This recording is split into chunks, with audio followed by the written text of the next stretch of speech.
Selamat malam pemirsa, program Maluku Antar Nusa kembali bersama Anda di edisi Selasa 11 Juli 2017. Tim liputan Maluku Antar Nusa telah menyiapkan sejumlah liputan untuk Anda malam ini. Sebelumnya saya mengajak Anda mengikuti cuplikan Maluku Antar Nusa untuk penyiaran malam ini.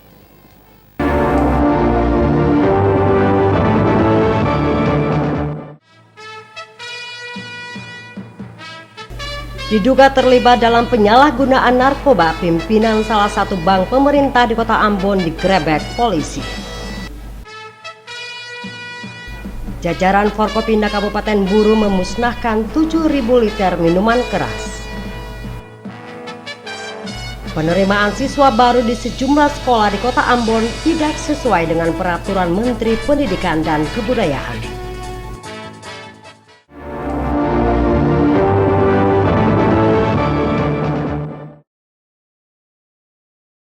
Demikian pemirsa cuplikan berita utama Maluku Antar Nusa, dan inilah Maluku Antar Nusa selengkapnya.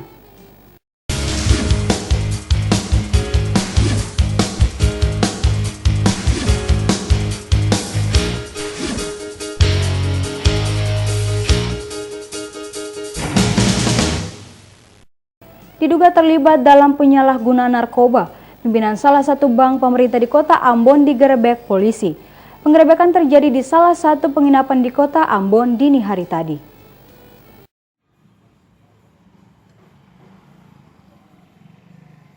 Sumber di Mapolres Ambon menyebutkan penggerebekan oleh Satuan Narkoba Polres Ambon dilakukan Selasa dini hari sekitar pukul 1 waktu Indonesia Timur. Penggerebekan ini terjadi di salah satu penginapan di sekitar kawasan Jalan Sedap Malam.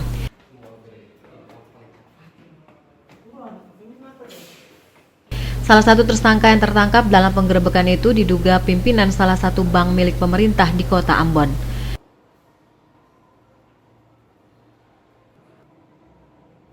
Pihak kepolisian hingga saat ini belum mau memberikan keterangan. Namun dari pantauan sejumlah awak media yang turun di lokasi penginapan, terlihat beberapa anggota polisi berpakaian preman sementara berkoordinasi dengan pemilik penginapan.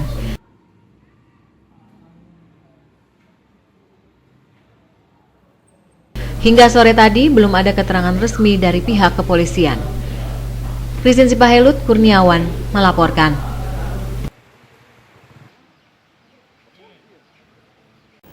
Jajaran Forkopimda Kabupaten Buru Senin pagi memusnahkan 7.000 liter minuman keras jenis Sopi dan Sageru. Pemusnahan dilakukan usai upacara Hari Bayangkara ke-71 di kantor Bupati Buru. 1, 2, 3.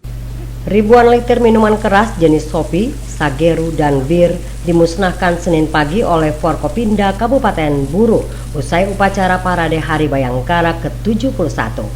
Kepala Kepolisian Resort Buru, AKBP Leo Simatupang mengatakan minuman keras itu merupakan hasil operasi Pekat Bupolo tahun 2017 yang dilakukan dari awal bulan puasa hingga memasuki Lebaran.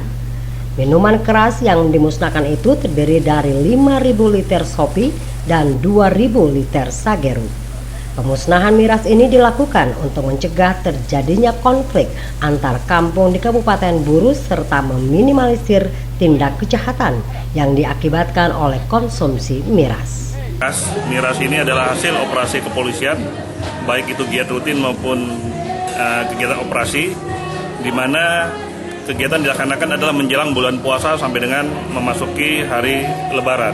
Jadi kita berhasil menyita miras lebih kurang 7.000 liter, terdiri dari 5.000 liter Sopi dengan 2.000 liter dari Sageru. Dari Namlea, Ellen Stasi Jawa melaporkan. Ombudsman Perwakilan Maluku menemukan penerimaan siswa baru di sejumlah sekolah di Kota Ambon tidak sesuai dengan peraturan Menteri Pendidikan dan Kebudayaan. Ini mengakibatkan ketimpangan dalam penerimaan siswa baru antara sekolah favorit dan bukan favorit.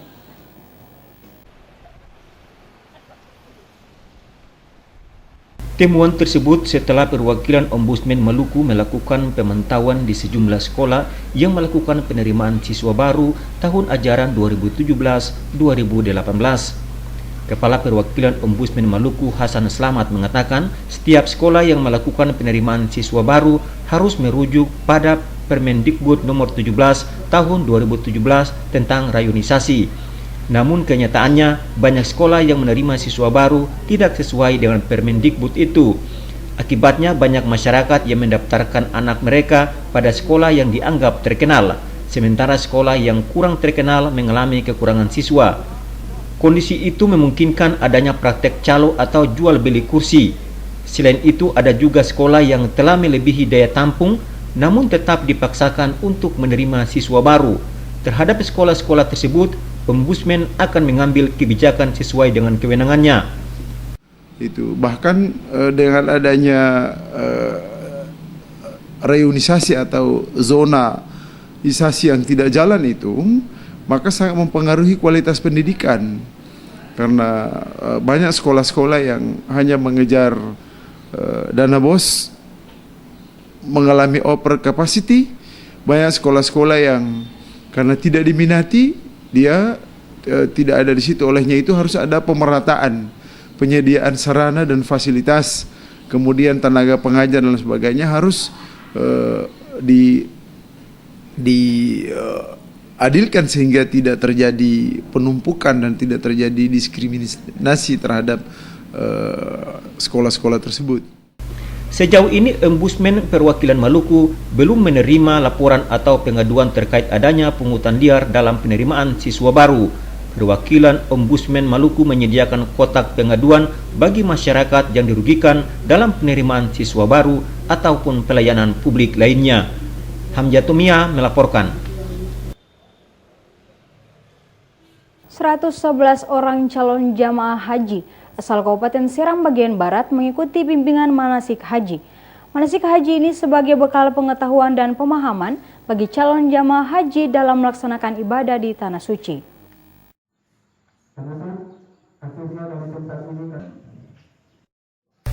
Pada musim haji tahun ini, Kementerian Agama Kabupaten Serang bagian Barat akan memberangkatkan 111 orang calon jamaah haji. Berbagai persiapan telah dilakukan, salah satunya bimbingan manasik haji. Kepala Kantor Kementerian Agama Serang bagian Barat, Lafata, mengatakan untuk tahun 2017 pihaknya mendapat kuota haji jauh lebih banyak dibandingkan tahun sebelumnya. Sebelumnya, Kabupaten Serang bagian Barat hanya mendapat jatah 40 orang. Dirinya berharap bimbingan manasik haji ini dapat dipahami dengan baik oleh para calon jamaah haji agar prosesi tata cara ibadah haji dapat berjalan lancar. Bimbingan manasik haji ini juga akan dilakukan pada tingkat kecamatan se-Kabupaten Serang bagian Barat. 2 hari itu kita akan melaksanakan manasik haji tingkat kabupaten SBB, yang mana jadwal ini nanti setelah kita melaksanakan kegiatan manasik haji tingkat kabupaten akan dilanjutkan dengan kegiatan manasik haji tingkat kecamatan. Jadi nanti Bupati Serang bagian Barat M. Yasin Payapo berharap ke-111 calon jamaah haji dapat mempersiapkan diri mereka sedini mungkin, khususnya kondisi kesehatan. Dengannya, pada saatnya nanti ibadah haji yang mereka jalankan dapat berjalan dengan khusyuk dan menjadi haji yang mabrur. Dari Biru Serang bagian Barat, Wahid Hukul melaporkan. Pengadilan Tipikor Ambon kembali menyidangkan kasus korupsi fasilitasi dan pengembangan UMKM di Badan Pengelolaan Keuangan dan Aset Daerah Kota Tual dengan terdakwa Endi Renvan pagi tadi. Sidang kali ini dengan agenda pemeriksaan saksi. Endi Renvan terdakwa kasus korupsi fasilitasi dan pengembangan UMKM di Badan Pengelolaan Keuangan dan Aset Daerah Kota Tual kembali diadili di Pengadilan Tipikor Ambon pagi tadi. Sidang kali ini mendengarkan keterangan saksi Sekretaris BPKAD Kota Tual, Sehan Kabalmain. Kabalmain dalam keterangannya mengatakan proyek fasilitasi dan pengembangan UMKM dilakukan secara langsung kepada pihak ketiga. Namun berdasarkan koordinasi bersama SKPD, proyek dengan anggaran 400 juta rupiah dilakukan secara tambahan uang atas perintah terdakwa. Kabalmain menjelaskan dalam proyek itu sebagian penerima bantuan mendapat barang dan uang tunai. Proyek fasilitasi pengembangan UMKM bukan merupakan proyek hibah, melainkan proyek belanja barang yang harus dipertanggungjawabkan oleh terdakwa. Kebal Main mengakui proyek itu dilakukan berdasarkan surat pernyataan dari pimpinan BPKAD Kota Tual untuk dapat menjalankan kegiatan fasilitasi pengembangan UMKM dengan sistem tambahan uang. Sementara proyek itu harus langsung melibatkan pihak ketiga karena anggaran mencapai 400 juta rupiah. Sidang akan dilanjutkan pekan depan masih dengan agenda pemeriksaan saksi. Panile Tahid melaporkan. Ketua DPW Partai Nasdem Maluku, Hamdani Laturua, menerima pinangan Bupati Maluku Barat Daya Barnabas Orno untuk berproses dalam pemilihan Gubernur Maluku 2018. Hamdani Laturua menyampaikan hal itu saat mengembalikan berkas pendaftaran sebagai bakal calon wakil gubernur di Sekretariat DPW Nasdem Maluku.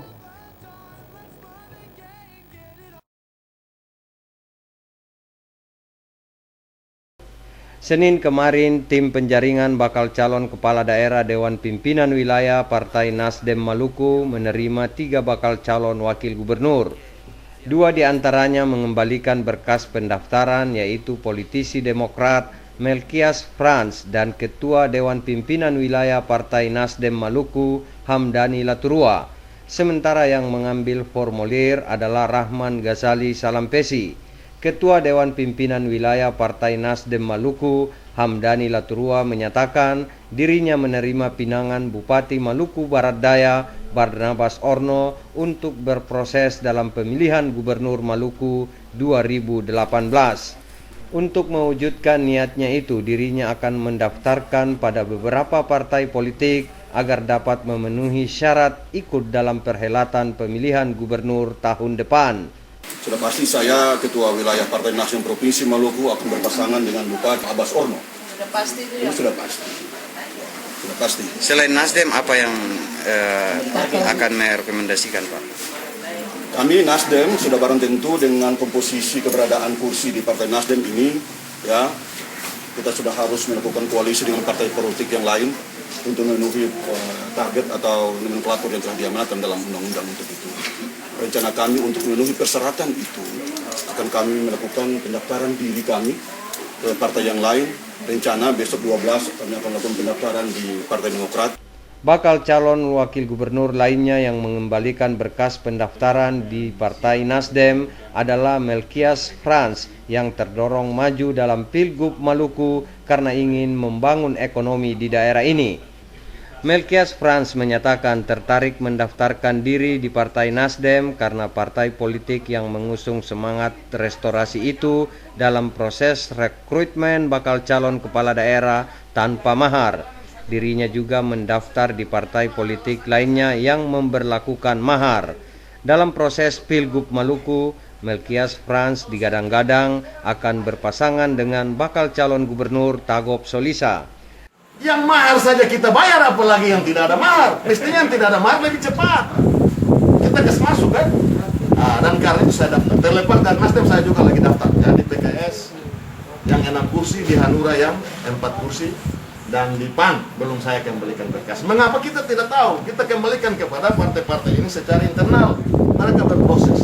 Saya ulangi lagi mengantongi prinsip, kapan namaku disebut, aku ada. Sementara bakal calon wakil gubernur lainnya yang mendatangi sekretariat Partai Nasdem adalah Rahman Ghazali Salampesi untuk mengambil berkas pendaftaran. Menurut Ghazali, hal itu adalah bentuk keseriusannya ikut berproses dalam Pilgub Maluku.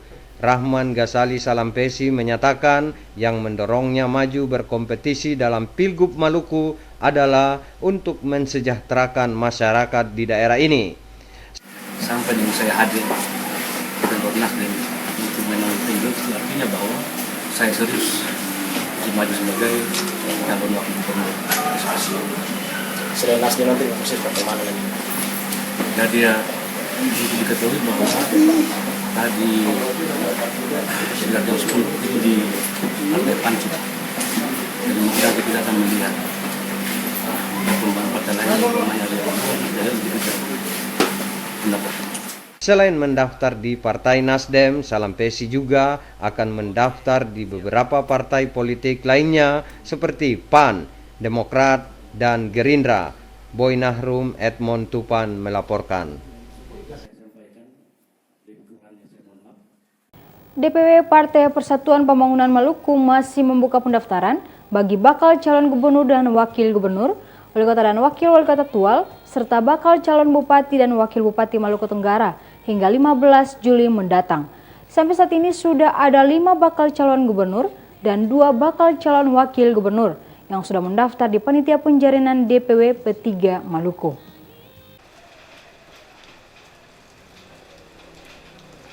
Lima balon gubernur dan wakil gubernur yang sudah mendaftar di Bapilu DPW P3 Maluku masing-masing Insinyur Said Asgaf, Irjen Pol H. Murad Ismail, Tagop Solisa, Julius Latumairisa, dan Joshua Markus Yoltuwun. Sementara balon wakil gubernur yang sudah mendaftar di Bapilu DPW P3 Maluku masing-masing Andreas Rentanubun dan Moses Rudi F. Tinisela. Selain balon gubernur dan wakil gubernur, DPC P3 Kota Tual dan Maluku Tenggara juga melakukan penjaringan balon wali kota dan bupati Maluku Tenggara. Berdasarkan data Bapilu DPW P3 Maluku untuk Kota Tual, balon wali kota dan wakil wali kota yang sudah mendaftar sebanyak 6 orang. Untuk balon wali kota masing-masing Basri Adli Banjar, Adam Rahayaan, dan Yunus Serang. Sedangkan untuk balon wakil wali kota masing-masing Usman Tamge, Eva Balubun, dan Fadila Rahawarin. Sementara untuk balon Bupati Maluku Tenggara yang sudah mendaftar di DPC P3 setempat masing-masing Yanurius Resubun, Eusebius Uta Safsatubun, Anggelius Renyaan, dan M. Tahir Hanubun. Sedangkan untuk balon wakil Bupati masing-masing Abdurrahmat Madoan, Pacar Lesubun, Amir Rumra, dan pasangan balon M. Edo Rahael dan Nur Samsiah Hanubun. Sekretaris Bapilu DPW P3 Maluku Reza Bahaweres mengatakan proses penjaringan balon gubernur Maluku, wali kota Tual, dan balon bupati Maluku Tenggara akan berlangsung hingga 15 Juli mendatang. Setelah itu panitia penjaringan akan melakukan verifikasi terhadap berkas balon yang mendaftar. Keputusan final terhadap balon yang mendapatkan rekomendasi sepenuhnya berada di DPP.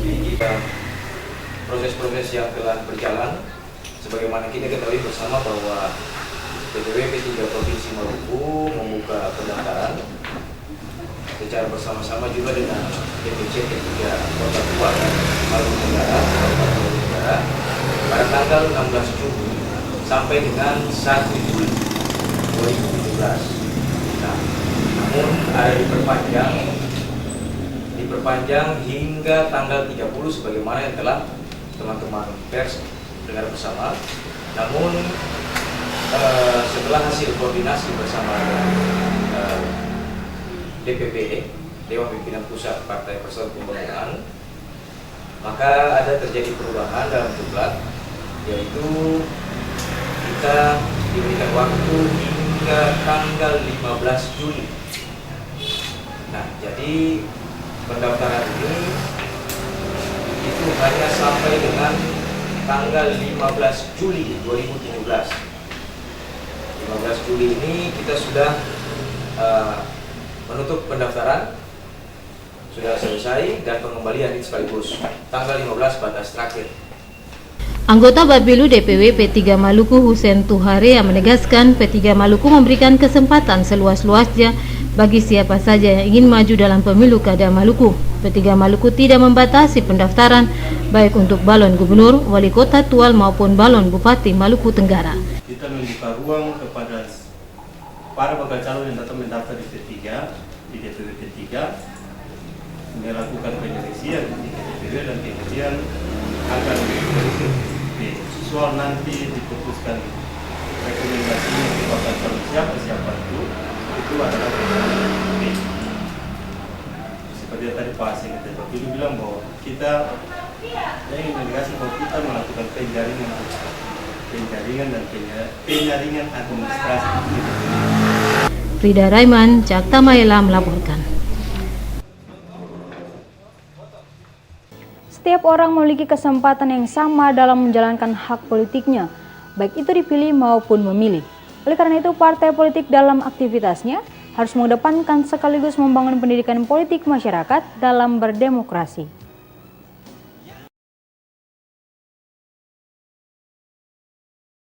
Melalui visi besar restorasi dalam setiap event politik, Partai Nasdem mengedepankan politik tanpa mahar. Ketua Dewan Pimpinan Wilayah Partai Nasdem Maluku, Hamdani Laturua menyatakan dengan politik tanpa mahar akan melahirkan budaya politik baru. Laturua menegaskan budaya politik baru tersebut yakni mengembalikan hak politik seseorang sehingga dapat digunakan dengan baik dalam berdemokrasi. Bahwa Partai Nasdem akan mengembalikan yang namanya hak politik yang melekat pada semua orang itu. Tidak perlu ada syarat bahwa orang itu kaya dulu baru bisa menjalankan hak politiknya, lalu orang miskin tidak bisa menjalankan politiknya. Tapi sungguhnya di mata politik semua orang punya kedudukan yang sama dalam rangka menjalankan hak-hak politik tersebut. Anggota DPR RI Komarudin Watubun menjelaskan pendidikan politik apalagi jelang momentum pilkada tidak bisa hanya dilakukan dengan mengumbar janji tanpa realitas kepada mereka. Watubun menegaskan kepentingan masyarakat harus dikedepankan karena merekalah yang nantinya menentukan pemimpin. Membuat juga mendorong saya untuk mau ikut berpartisipasi dengan teman-teman calon lain di Maluku. Nah, tetapi saya lebih suka kalau kita tampil dengan punya konsep, punya gagasan. Yang lebih pas lagi harus punya gagasan tentang sebuah perubahan. Kenapa? Yang kekal itu hanya perubahan. Jadi kalau kita tidak ada berpikir perubahan, maka kita akan tergilas oleh perubahan itu sendiri. Nah, saya kebetulan membuat mereset soal Maluku, terutama kejayaan Maluku selama 800 tahun lalu. Dan dari situ saya merasa sebagai orang Maluku, saya begitu bangga. Politisi, termasuk partai politik atau siapapun yang akan menjadi pemimpin harus mengedepankan pendidikan politik dalam berdemokrasi. Boy Nahrum, Edmond Tupan melaporkan.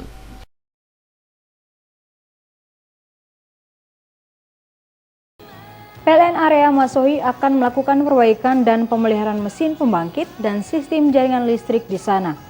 Dengannya akan dilakukan pemadaman listrik pada sejumlah wilayah di Maluku Tengah.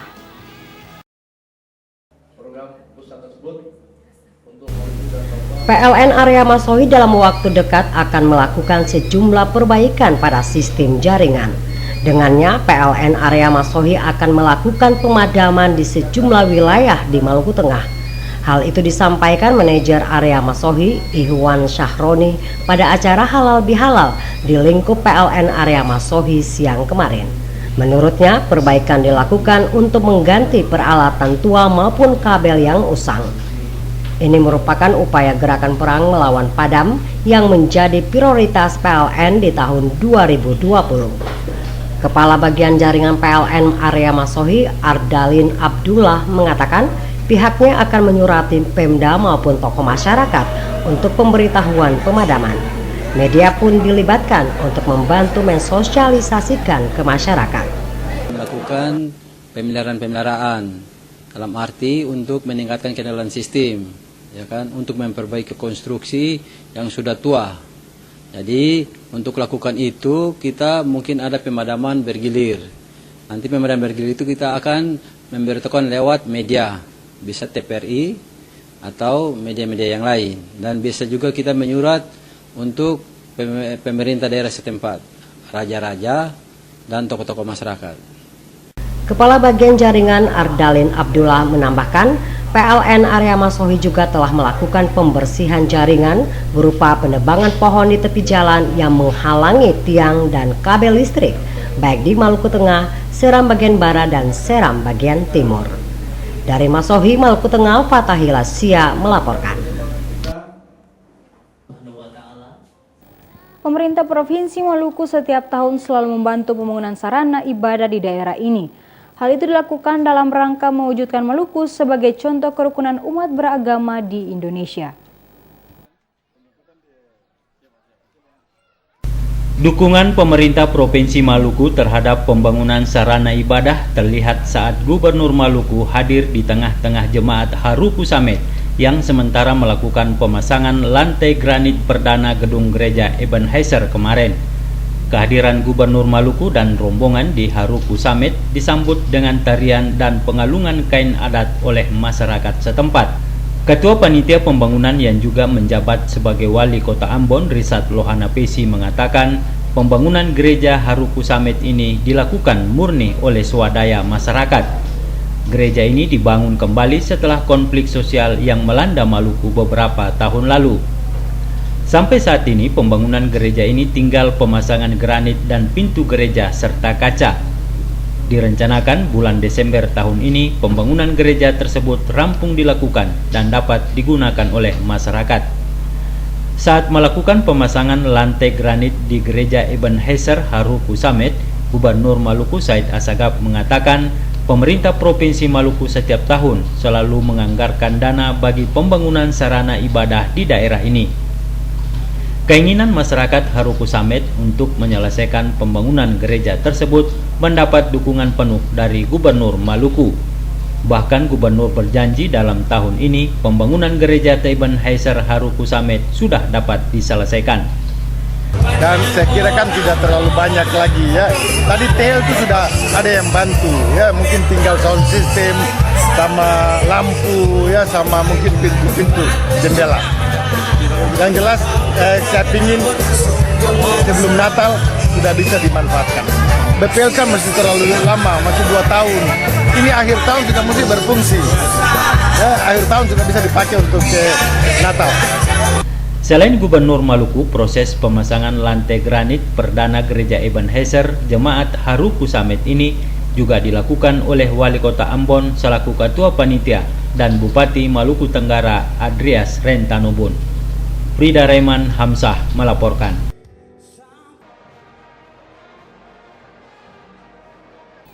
Dalam penerimaan siswa baru tahun ajaran 2017 hingga 2018, SMP Negeri 2 Ambon berpedoman pada Permendikbud dan Juknis dari Dinas Pendidikan Kota Ambon.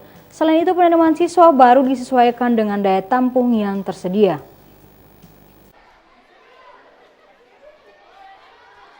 Salah satu sekolah yang menjadi tujuan calon siswa baru di Kota Ambon adalah SMP Negeri 2. Kepala SMP Negeri 2 Ambon Dasitini menyatakan dalam penerimaan siswa baru tahun ini, panitia merujuk pada Permendikbud dan Juknis dari Dinas Pendidikan. Sesuai hasil tes, 450 siswa dari 16 SD di rayon SMP Negeri 2 Ambon terjaring 300 calon siswa. 150 pelamar dinyatakan tidak lolos dan terpaksa mencari sekolah lain. Berdasarkan Juknis, jadi kalau Juknis yang diturunkan oleh Dinas Pendidikan Kota Ambon, itu pertama-tama merupakan panduan, petunjuk untuk kita melaksanakan suatu kegiatan penerimaan siswa baru. Di dalam Juknis itu, yang dirasakan oleh sekolah, termasuk SMP 2, adalah wilayah yang diprioritaskan itu sangat kecil, sangat kurang. Mengapa? Dengan adanya hanya 16 sekolah yang masuk pada rayon SMP Negeri 2, maka dia mengakibatkan hanya 300 kurang lebih. Dasitini mengemukakan dalam penerimaan siswa baru pihaknya mengutamakan kualitas bukan kuantitas. Karenanya untuk tahun ini panitia penerimaan melakukan tes masuk bagi calon siswa baru. Hamjatomia melaporkan. Pantai Pokok Kecamatan Teluk Ambon dipenuhi sampah plastik. Padahal pemerintah Kota Ambon dan sejumlah pemerhati lingkungan melakukan kampanye membersihkan Teluk Ambon sebulan sekali.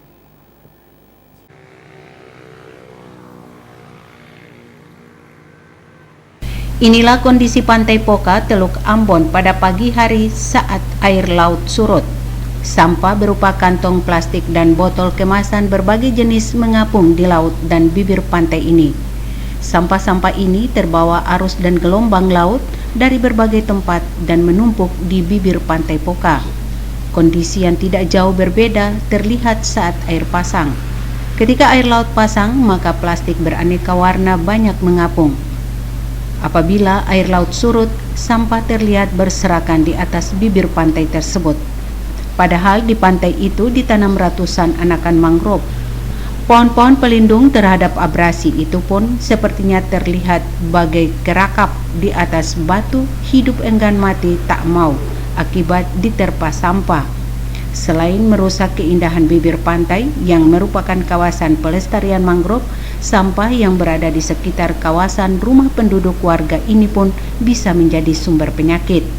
Padahal pemerintah Kota Ambon dan pemerhati lingkungan kini sedang giat-giatnya membersihkan kota sesuai programnya, yakni bersih di siang hari dan terang di malam hari.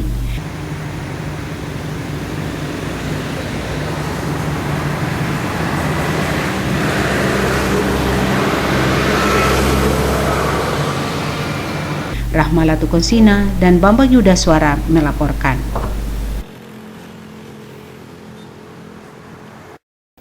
Keluarga besar Dinas Perindustrian dan Perdagangan Provinsi Maluku pagi tadi melaksanakan halal bihalal. Saling memberi maaf memaafkan setelah menjalankan ibadah Ramadan diharapkan menjadi manusia yang fitri.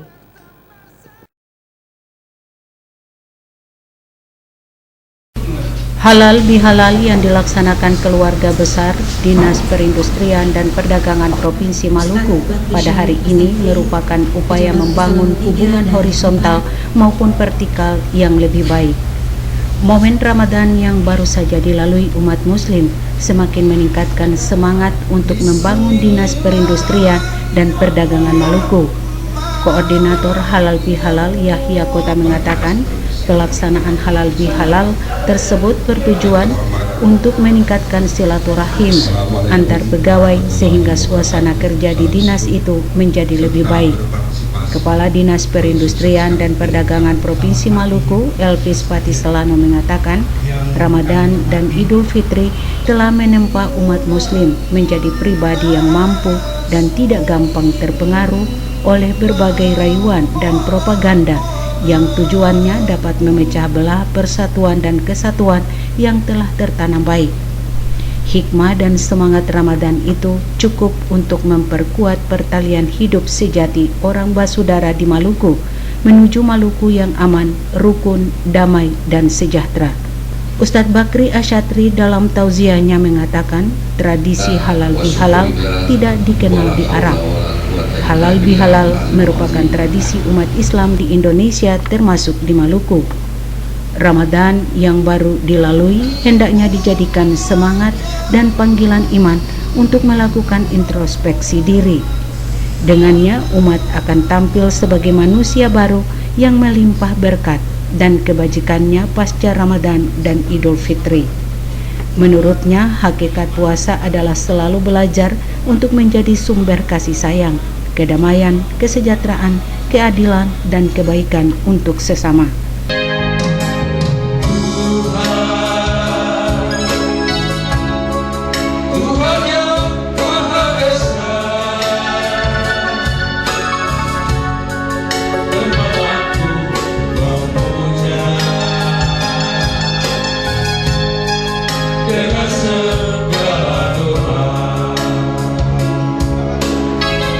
Rahmalatu Konsina, Lamarunga melaporkan.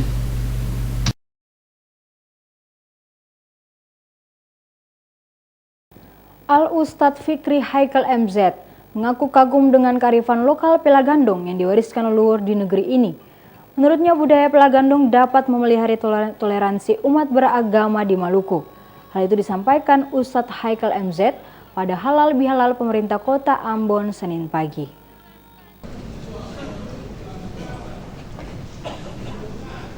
Halal bihalal merupakan satu tradisi yang dilaksanakan umat Islam setelah Lebaran Idul Fitri. Tradisi ini dilakukan sebagai ajang silaturahim, saling memaafkan satu dengan lainnya. Bagi pemerintah Kota Ambon, momentum halal bihalal dijadikan sebagai manifestasi untuk merajut nilai kebersamaan antar sesama, utamanya di lingkup pemerintah Kota Ambon. Al-Ustadz Fikri Haikal MZ mengatakan, kekagumannya dengan budaya kearifan lokal daerah Pelagandong yang diwariskan para leluhur di negeri ini. Ditegaskan budaya kearifan lokal daerah Pelagandong dapat memelihara kebersamaan dan merawat toleransi umat beragama di daerah ini. Dijelaskan Pelagandong dapat dimaknai sebagai satu media untuk memperkokoh silaturahmi antara sesama anak bangsa dalam bingkai kebinekaan. Fikri juga menyentil seputar nilai luhur Pancasila yang dijabarkan dalam aspek berbangsa dan bernegara. Wali Kota Ambon, Richard Lohanapesi, mengatakan tradisi halal bihalal bukan saja menjadi ajang seremoni belaka, selain memaafkan satu dengan yang lain, namun lebih dari itu harus dijadikan sebagai motivasi untuk membangkitkan semangat dan etos kerja yang lebih profesional guna membangun Kota Ambon lebih baik ke depan. Halal bihalal itu dalam konteks religius ya, itu penting sekali untuk pertama ini kita konsolidasi ya internal pegawai, yang kedua juga untuk saling memaafkan satu dengan lain. Dan saya rasa momentum itu betul-betul harus kita manfaatkan secara maksimal. Oleh karena itu saya juga tegur ada pegawai yang mungkin juga cuek. Nah kalau sampai pegawai yang nggak hadir, artinya dia sudah lebih mementingkan kepentingan individunya ya daripada sebuah kepentingan kolegial, kepentingan kebersamaan. Itu yang saya minta untuk kepegawaian juga untuk betul-betul memberikan perhatian kepada pegawai seperti itu. Lohanapesi juga mengajak aparat negara untuk meningkatkan profesionalitas dan loyalitas dalam melaksanakan tugas dan tanggung jawab sebagai abdi negara maupun abdi masyarakat. Lamarunga Abu melaporkan. Suasana sukacita tergambar dalam perayaan HUT GPM Rehoboth ke-113 di Gedung Kristiani Center Maluku Senin malam. Pada kesempatan itu diluncurkan website Jemaat GPM Rehoboth.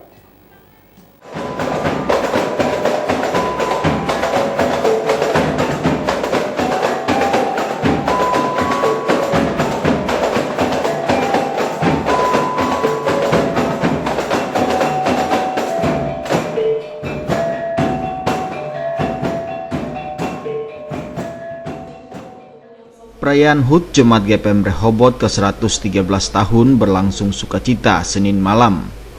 Bagi Jemaat GPM Rehoboth, HUT ke-113 merupakan sejarah pertumbuhan iman umat.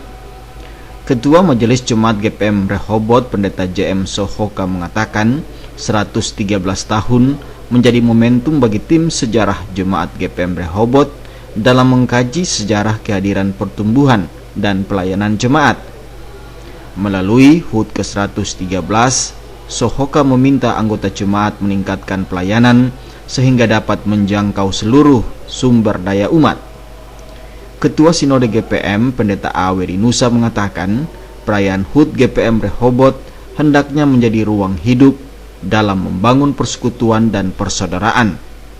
Sebagai jemaat yang memiliki banyak jiwa, Jemaat GPM Rehoboth diminta menciptakan suasana persaudaraan sebagai gereja orang basudara yang dapat menerima, menghormati dalam ikatan damai dan cinta kasih. Sekretaris Kota Ambon Agilatu Heru mengatakan, kehadiran gereja sangat penting dalam upaya pembinaan umat. Karena itu HUT ke-113 Jemaat GPM Rehoboth harus menjadi spirit untuk terus bertumbuh dan berkembang dalam membina umat. Jemaat GPM Rehoboth dalam sejarah kehadiran pertumbuhan dan pelayanan dari generasi ke generasi telah memekarkan 5 jemaat, yakni Jemaat Nehemia, Bethesda, Immanuel OSM, Jemaat Sinar, dan Jemaat Eden. Jumlah jiwa di Jemaat GPM Rehoboth saat ini mencapai 13.000 orang yang menyebar di 24 sektor pelayanan, 73 unit, 32 kelompok SMTPI, 32 kelompok wadah pelayanan perempuan, 29 kelompok adalah pelayanan laki-laki, serta 3 cabang dan 26 ranting angkatan muda. Pada perayaan HUT Jemaat GPM Rehoboth semalam, sekaligus dilakukan peluncuran website Jemaat. Website itu akan memuat seluruh kegiatan di lingkungan Jemaat GPM Rehoboth. Minggus Noya dan Edmond Tupan melaporkan. Warga Benteng Karang Dusun Amaori berkomitmen menjaga kebersamaan dan persaudaraan tanpa membedakan latar belakang suku maupun budaya. Kebersamaan sangat diperlukan untuk membangun dusun mereka yang mengalami kekurangan fasilitas umum.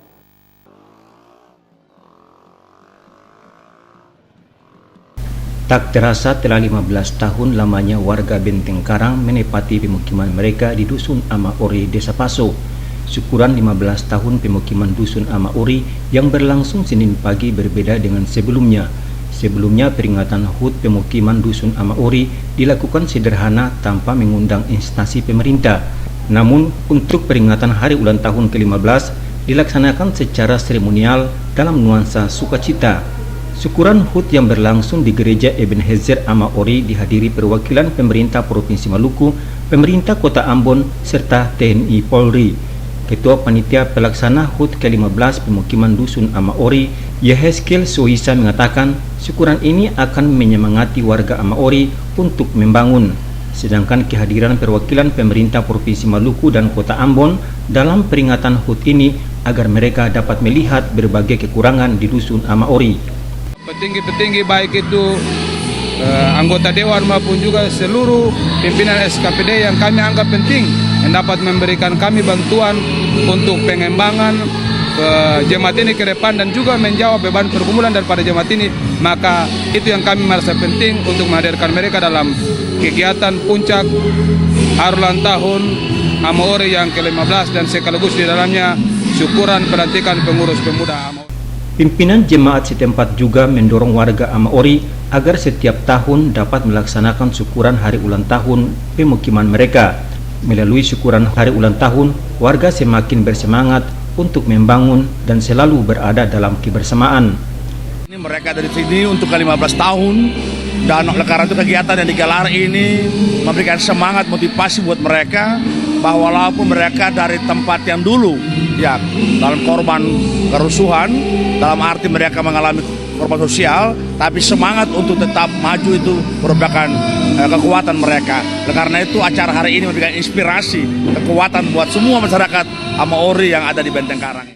Kepala Inspektorat Kota Ambon Peter Ohman mewakili Wali Kota Ambon mengajak warga Dusun Amaori agar selalu membangun kebersamaan dan berkontribusi dalam pembangunan di Kota Ambon. Sebagai warga Kota Ambon dengan latar belakang suku dan budaya yang berbeda-beda, hendaknya tetap melestarikan kearifan lokal masing-masing. Staf ahli Gubernur Bidang Ekonomi mengajak warga Amaori mendukung program pemerintah Provinsi Maluku dan meningkatkan kesejahteraan masyarakat. Warga diminta tidak terlibat dalam berbagai konflik yang dapat merusak persaudaraan.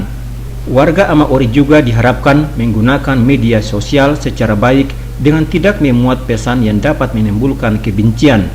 Peringatan hari ulang tahun ke-15 Amaori ini juga dirangkai dengan syukuran pelantikan pengurus pemuda setempat yang diketuai oleh Yapet Kudubun.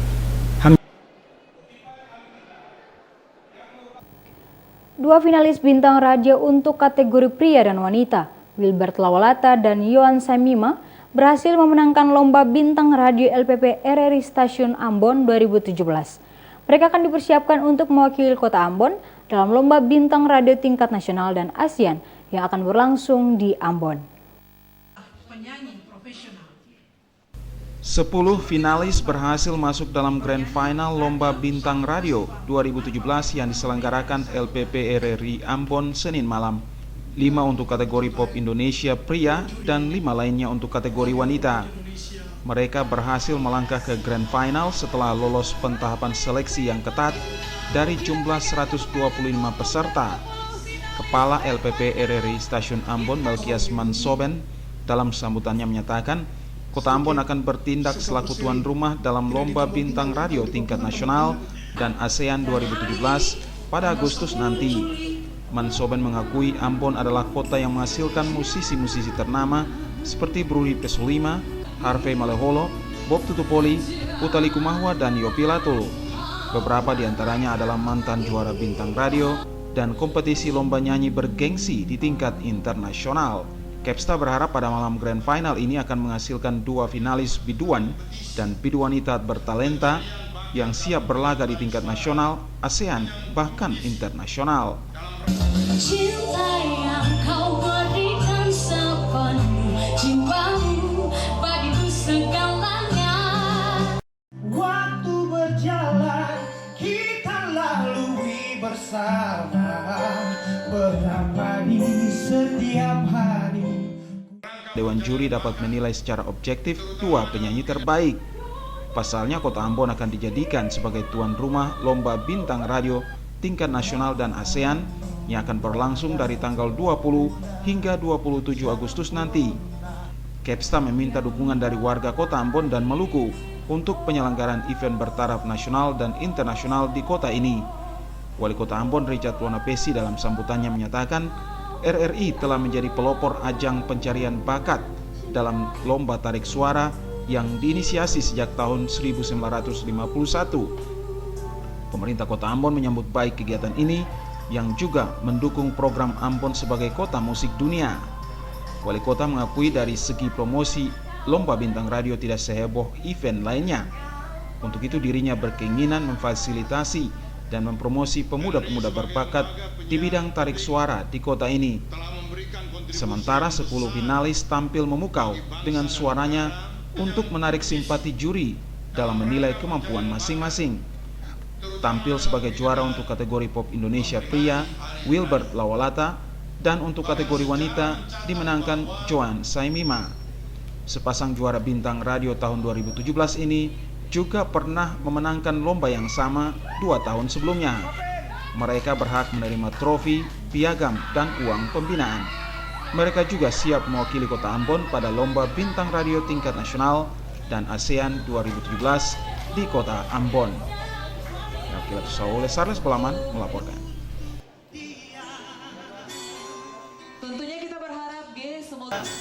Ikatan Pengusaha Muslimah Indonesia IPMI Cabang Maluku tengah memberikan 200 paket bantuan bagi keluarga kurang mampu di Masohi. Pemberian itu merupakan bentuk kepedulian IPMI bagi keluarga kurang mampu di Kota Masohi.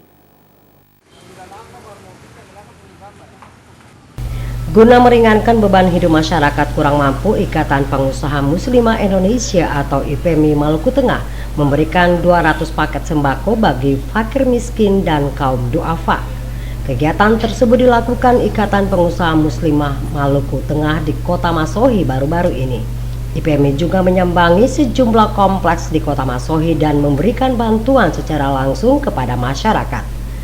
Ketua DPD IPMI Maluku Tengah Haja Nur Samsape mengatakan bakti sosial tersebut merupakan salah satu program Ikatan Pengusaha Muslimah Indonesia IPMI Maluku Tengah.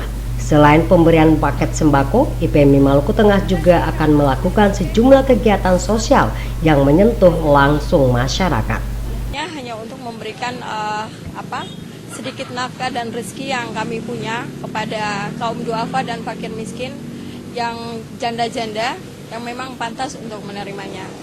Ulfas, salah seorang warga penerima bantuan, mengaku senang dengan pemberian itu. Dirinya juga mengapresiasi tindakan IPMI yang langsung datang ke rumah warga untuk bertatap muka. Kami mengucapkan banyak-banyak terima kasih kepada ibu-ibu IPMI yang sudah memberikan sembako kepada kami. Semoga apa yang sudah kita dapatkan sembako pada hari ini itu dapat bermanfaat buat kita.